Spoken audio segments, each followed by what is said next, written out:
आज पश्चिम बंगाल और असम के दौरे पर जाएंगे प्रधानमंत्री मोदी। दोनों राज्यों में अलग अलग योजनाओं की आधारशिला रखेंगे। सुबह करीब 11:45 पर प्रधानमंत्री मोदी असम में 2 अस्पतालों की आधारशिला रखेंगे। सोनितपुर जिले में राज्य के राजमार्गों की अशोकमाला कार्यक्रम की शुरुआत करेंगे।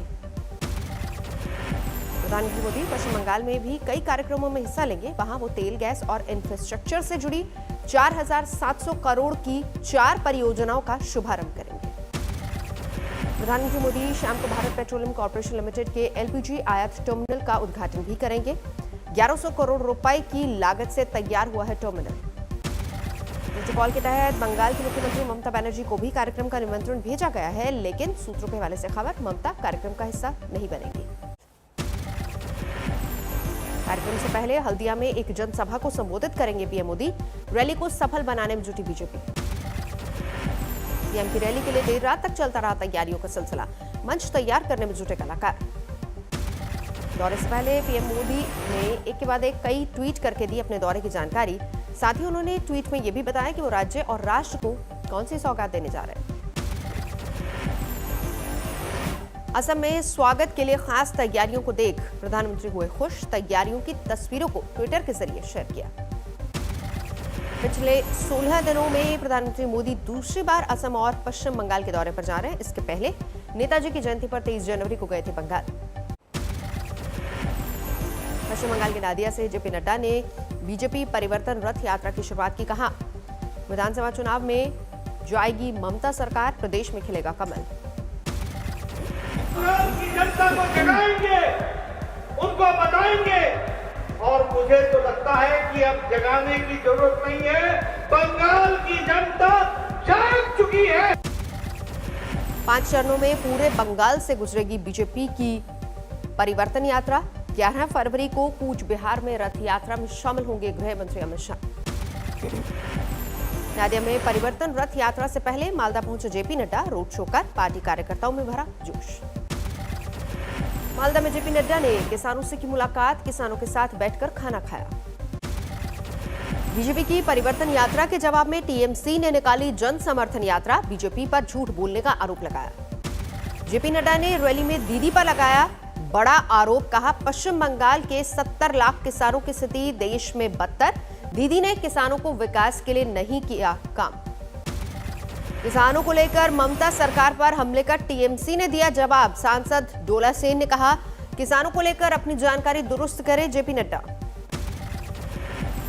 बीजेपी की परिवर्तन यात्रा के बीच टीएमसी नेता मदन मित्रा का तीखा बयान। कहा, बंगाल मांगो तो चीर देंगे, दूध मांगो तो खीर देंगे। और बीजेपी वालों याद रखो, बंगाल मांगो तो बंगाल की जनता तुम लोग को थप्पड़ देके चीर देंगे, मार देंगे, उखाड़ के फेंक देंगे। नदिया में चैतन्य महाप्रभु की जन्मस्थली भी गए जेपी नड्डा। मंदिर में की पूजा अर्चना। बीजेपी की परिवर्तन रथ यात्रा पर मंत्री स्वप्न देव का बयान। कहा, मैं सिर्फ पुरी का रथ जानता हूं, ये कौन सा रथ है और ये लोग कब से जगन्नाथ बन गए। हुगली में आमने सामने आए बीजेपी और टीएमसी के कार्यकर्ता। तृणमूल के जय बंगाल नारे के जवाब में बीजेपी कार्यकर्ताओं ने लगाए जय श्री राम के नारे। नारेबाजी के बाद आपस में भिड़े बीजेपी और टीएमसी के समर्थक। पुलिस को दखल देना पड़ा। पश्चिम बंगाल के उत्तर 24 परगना में दुकान पर बम से हमला, मामले की जांच में जुटी पुलिस। किसान आंदोलन की धार होगी और तेज। आज हरियाणा की महापंचायत में हुंकार भरेंगे राकेश टिकैत।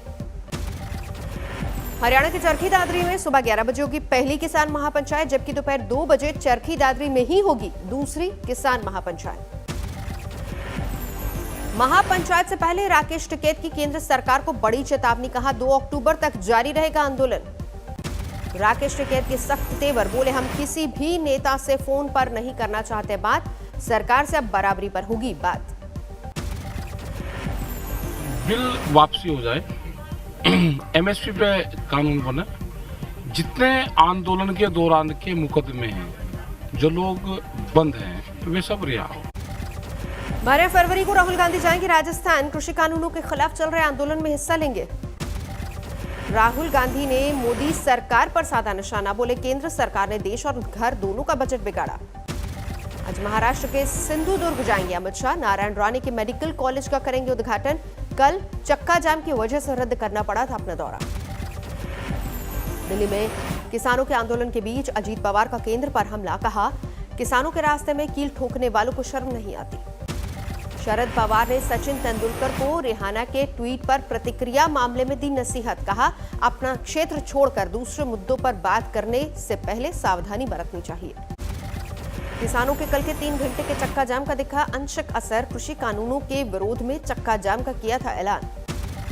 किसानों के चक्का जाम के दौरान दिल्ली के 3 बॉर्डर्स पर रही शांति। दिल्ली, यूपी और उत्तराखंड में किसान चक्का जाम में शामिल नहीं हुए। उत्तर भारत में किसानों के चक्का जाम का सबसे ज्यादा असर पंजाब में नजर आया। चक्का जाम के चलते कई जगहों पर हाईवे पर आवाजाही रुकी। इंदौर में चक्का जाम फेल। किसानों ने नारेबाजी का विरोध किया।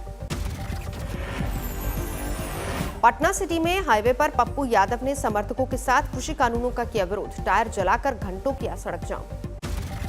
कृषि कानून के खिलाफ झारखंड के कृषि मंत्री बादल पत्रलेख का रांची में धरना प्रदर्शन। कहा, जब तक कानून वापस नहीं तब तक जारी रहेगा विरोध। जयपुर अजमेर हाईवे पर चक्का जाम के समर्थन में उतरी कांग्रेस। पूर्व शिक्षा राज्य मंत्री नसीम अख्तर भी शामिल।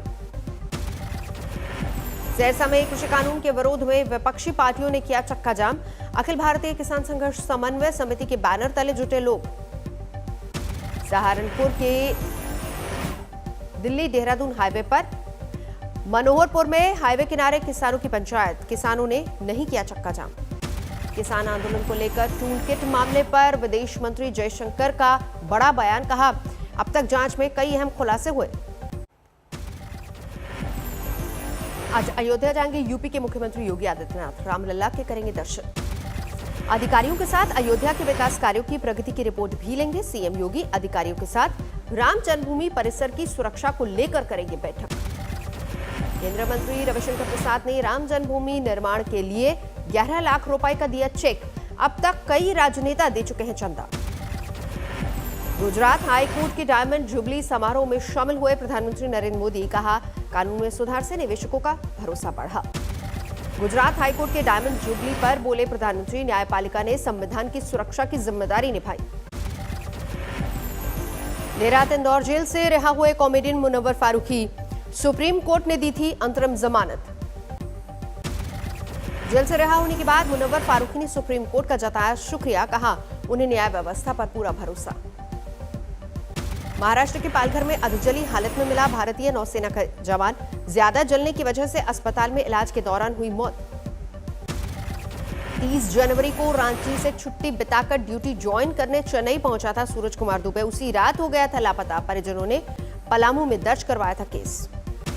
पालघर में नेवी के जवान का शव मिलने पर बीजेपी नेता राम कदम ने महाराष्ट्र सरकार को घेरा। कहा, यहां ना साधु संत सुरक्षित और न ही देश की सेवा में लगे जवान। गुरुग्राम में लेडी कोबरा कमांडो की पहली यूनिट सीआरपीएफ में आधिकारिक रूप से शामिल नक्सलियों का करेंगी सफाया। बीकानेर में अमेरिका भारत के बीच सोमवार से युद्धाभ्यास। 7 दिन तक दोनों देशों की सेनाएं दिखाएंगी दम। जम्मू में लश्कर मुस्तफा का आतंकी गिरफ्तार, हथियार भी बरामद। श्रीनगर के चानापोरा में सुरक्षा काफिले पर आतंकी हमला। एक सीआरपीएफ जवान के घायल होने की खबर। पूरे इलाके की घेराबंदी। असम में बोगाईगांव में पूर्व एनडीआरएफ कमांडर के घर में छापामारी। गोलियां, हाथीदांत बरामद। उत्तराखंड के पहाड़ों पर बर्फबारी का दौर जारी। रुद्रप्रयाग के चौपता में करीब 1 फीट तक गिरी बर्फ। टिहरी में दिखा बर्फबारी का सबसे ज्यादा असर। भारी बर्फबारी की वजह से घरों में हुए लोग कैद। बागेश्वर के कपकोट में जबरदस्त बर्फबारी। कई इलाकों में 1 फीट से ज्यादा की बर्फ गिरी। सोलन में बर्फबारी के बाद मौसम हुआ सुहावना। कालका से शिमला के बीच चलने वाली टॉय ट्रेन में सफर के लिए उमड़े सैलानी। शिमला में बर्फबारी के बाद अब भारी बारिश ने बढ़ाई ठंड। स्थानीय लोगों की दिक्कत। गाजियाबाद के मसूरी में घर में घुसकर बदमाशों का तांडव। घर में मौजूद एक महिला और युवती की धारदार हथियार से हत्या। 3 मासूमों को भी किया जख्मी। गाजियाबाद से गाड़ी लूटकर भाग रहे बदमाशों की ग्रेटर नोएडा पुलिस से मुठभेड़। लूटी हुई जीप के साथ एक आरोपी गिरफ्तार। फरीदाबाद में एक युवक को जिंदा जलाने की सनसनीखेज वारदात। शुरुआती जांच में आपसी रंजिश का मामला सामने आया। वाराणसी में बिजली विभाग की बड़ी लापरवाही, काम के दौरान हाईटेंशन तार में करंट दौड़ने से गई संविदा कर्मी की मौत। नोएडा के सेक्टर 75 की पॉश सोसाइटी से मोबाइल छीनकर फरार हुए बाइक सवार बदमाश, सीसीटीवी में रिकॉर्ड हुई पूरी वारदात। कानपुर में एसएसपी दफ्तर से लेकर थाने में लगी अपराधियों के पोस्टर, हाईकोर्ट के आदेश के बाद प्रशासन का फैसला। हापुड़ में डोसा खाने को लेकर मारपीट, दोनों पक्षों में चले लात घूसे, सीसीटीवी में रिकॉर्ड हुई पूरी वारदात। यूपी के हरदोई में फिरौती के लिए मासूम की हत्या, पुलिस ने पिता पुत्र को किया गिरफ्तार। पटना में रंगदारी मामले में कुख्यात बिंदु सिंह का बेटा समेत 2 अपराधी गिरफ्तार, एक हॉस्पिटल से मांगी थी 10 लाख रुपए की रंगदारी। नोएडा में कंपनियों में घुसकर डकैती डालने की योजना बनाते 5 शातिर चोरों को गिरफ्तार किया गया। आज चेन्नई टेस्ट का तीसरा दिन, 2 दिन में 8 विकेट पर 555 रन बनाने के बाद आज भी खेलेगी इंग्लैंड की टीम। अपने 100वें टेस्ट में कप्तान जो रूट ने जमाई डबल सेंचुरी, ऐसा करने वाले टेस्ट इतिहास में पहले बल्लेबाज बने। टीम इंडिया के गेंदबाजों को इंग्लैंड के बल्लेबाजों ने जमकर धोया, ईशांत बुमराह, अश्विन और नदीम को मिले 2-2 विकेट। हैट्रिक से चूके ईशांत शर्मा, लगातार 2 गेंदों पर किया था बटलर और जोफ्रा को आउट। भारतीय क्रिकेट टीम के अगले 2 साल के स्केड्यूल का हुआ ऐलान, इस दौरान 2 T20 और 1 वनडे वर्ल्ड कप भी खेलेगी टीम इंडिया। नमस्कार, मैं हूं अंजना ओम कश्यप। हमें उम्मीद है ये वीडियो आपको पसंद आया होगा। लेटेस्ट खबरों के लिए यूं ही देखते रहिए आज तक, और इस वीडियो के पसंद आने पर लाइक, शेयर एंड सब्सक्राइब करना ना भूलें।